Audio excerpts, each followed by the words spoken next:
Have you ever stumbled upon a mystery so profound that it lingers through history, leaving more questions than answers? In the shadows of the past, there lies a chilling story that's rarely told.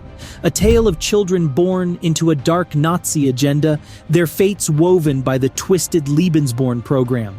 From the kidnapping of children across Europe to the manipulations of identity and lineage, the Lebensborn program left a complex legacy that many have forgotten. In this episode, Binge History will dig into the archives, piecing together the stories and confronting the question: what really happened to the children of the Lebensborn program? Back in the early 1900s, Germany's birth rate was declining due to a tough economic situation and a shortage of marriage-age men after the country's defeat in World War I on November 11, 1918. As a result, women started using birth control and abortions, and by 1933, the birth rate per thousand decreased to only 14.7%. The leaders thought, we will become weaker if we don't have more children. Then, the Lebensborn program was established. It was established by Nazi SS leader Heinrich Himmler in Germany to increase the country's population by encouraging pregnant German women who were racially valuable to give birth at Lebensborn homes. These women weren't just random women, but we will explain that later in the video. The Lebensborn program was a method for the Nazis to reverse the birth rate decline and at the same time create a superior Aryan master race, which would dominate Europe as part of German Führer Adolf Hitler's Third Reich, or Thousand-Year Reich. This program provided financial assistance, adoption services, and private maternity homes for pregnant Aryan women. Before we continue, let me explain what the Aryan race meant. Back then, Aryan originally meant a group of people that spoke Indo-European languages. These people were among the ancient Persians and Hindus, but Adolf Hitler had his meaning of Aryan. He mentioned that the Germans were superior to all other races. Hitler used the word Aryan to describe what a pure German race meant. The Nazis believed that the Aryan race had a duty to control the world, and the Aryans had the most pure blood of all the people on Earth. The ideal Aryan had pale skin, blonde hair, and blue eyes.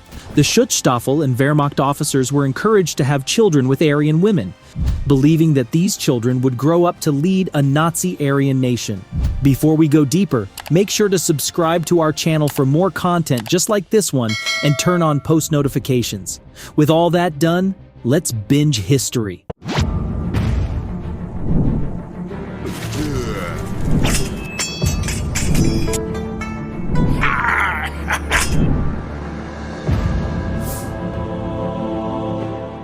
The first Lebensborn home was in 1936 and was located within Germany. When World War II started in 1939, they managed to expand into other countries. How did they do that? The Nazis began to invade and conquer other countries in Europe. Himmler used that as an opportunity to expand the Lebensborn program. Up to 20 Lebensborn homes were added in Norway, Austria, Belgium, Holland, France, Luxembourg, and Denmark. The program was not just about pregnant women giving birth. They resulted in the kidnapping of foreign children with physical features that were considered Aryan with the aim of Germanizing them and forcing them to reject their birth parents and adopt the Nazi principles. One of the notable kidnapping experiences happened in July 1942, when Himmler instructed the SS to send children from Slovenia to Germany. About 600 children between the ages of 6 and 12 were kidnapped by Lebensborn officials. When they were taken to Germany, the nurses convinced them that their parents were dead or had abandoned them, and they were given new identities, including new names, birth certificates, and even fake lineage. Despite Himmler's hopes for a large number of births, only around 20,000 children were born in Lebensborn homes during its existence. Remember I said earlier that the mothers had to be racially valuable. This means that it required mothers to meet strict racial purity tests. The women who participated in Lebensborn had to meet very strict criteria like blonde hair and blue eyes. Women had to prove they had no genetic disorders and were tested to ensure they had not a drop of Jewish blood. They also had to prove the identity of the father. Most of them were SS men. They also had to meet the same criteria of blonde hair, blue eyes, and freedom from genetic disorders.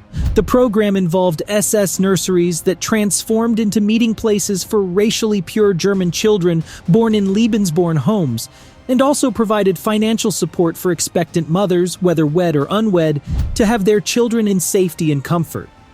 After the war, the Lebensborn children were reintegrated into society, with many of them facing challenges like homelessness, loss of family members, and mental health issues due to the traumatic experiences of the war. The reintegration started in 1945, after Hitler's death when American troops marched into the first Lebensborn home in Steinhöring. They found over 300 children, aged 6 months to 6 years. Most of the mothers and staff had fled. The British and Russians also found children at Lebensborn homes near Bremen and Leipzig. In Britain, children were evacuated to safer areas due to the fear of German bombing. Many families made arrangements to evacuate their children, and the government also organized the evacuation of children to places like Canada, Australia, New Zealand, and South Africa through the Children's Overseas Reception Board. Children who were in Lebensborn homes in Norway faced social disapproval and struggled with their identities due to their unconventional upbringing. Also, children born to Norwegian mothers by German fathers were allegedly often bullied, raped, and abused. Some of them were placed in mental homes. They were labeled enemies of the state because of their German blood.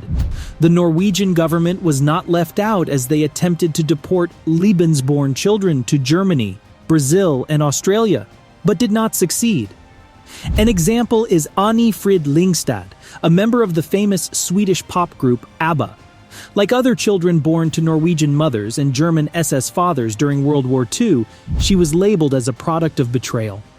As a result, Lyngstad and others in her situation were expelled from Norway, facing significant stigma and ostracism because of their parentage.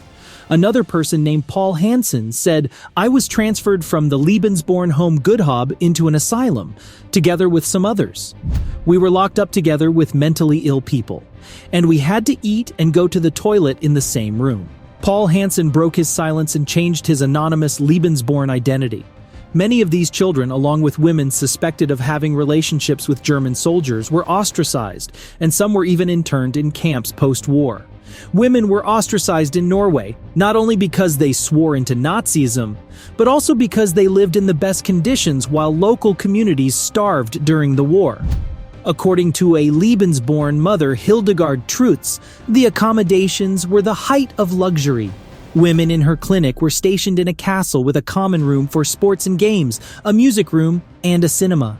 The secrecy surrounding the program led to many children not knowing the circumstances of their births or the identities of their fathers for decades. Even the Polish government claimed that 10,000 children were kidnapped, and less than 15% were returned to their biological parents. Over the last few decades, many of these children have slowly uncovered their roots with hints from family members and intense research. One is Hans Ulrich Wesch, who was born in a Lebensborn home in a leafy residential area of Wernigerode. He revealed that a secret police prevented him from finding his true parents. Only after the Berlin Wall fell in 1989 that he could track down his birth mother. He said, "I am one heart and one soul with my mother. She was very, very pleased when she found me. She suffered a lot as well." Many of the Lebensborn children still feel ashamed to talk about their abuse and mistreatment. The revelation of their true origins inflicted trauma upon them, causing anger, shame, and confusion. Some mothers even had to give their children up for adoption to Schutzstaffel families, while others raised them alone, having to face the stigma and psychological challenges that came with it.